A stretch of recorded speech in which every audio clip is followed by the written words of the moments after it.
Spending అంటే shopping కాదు, investment అంటే స్టాక్ మార్కెట్ కాదు. ఈ డిఫరెన్స్ అర్థమైతే మన జీవితమే మారిపోతుంది.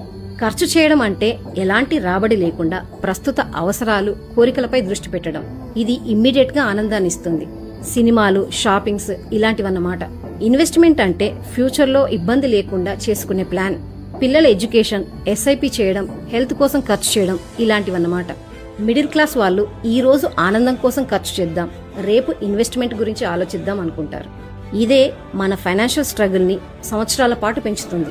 నిజానికి ఖర్చు చేయడం అంటే బ్యాడ్ హ్యాబిట్ ఏం కాదు, కానీ మన స్తోమతకు మించిన కోరికల కోసం ఖర్చు చేస్తేనే ప్రాబ్లం.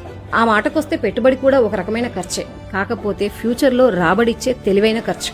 అలా అని మీ ఆర్థిక స్థితిని మించి పెట్టుబడి పెట్టడం కూడా కరెక్ట్ కాదు. సరైన స్పెండింగ్, ఇన్వెస్ట్మెంట్ నాలెడ్జ్ ఉంటే మన ఫైనాన్షియల్ స్ట్రెస్ ని తగ్గించుకోవడం పెద్ద కష్టమేం కాదు. ఒక్క మాటలో చెప్పాలంటే స్పెండింగ్ అంటే షార్ట్ టర్మ్ హ్యాపీనెస్, ఇన్వెస్ట్మెంట్ అంటే లాంగ్ టర్మ్ ఫ్రీడమ్. మీకేది కావాలో ఆలోచించి తెలివైన నిర్ణయం తీసుకోండి.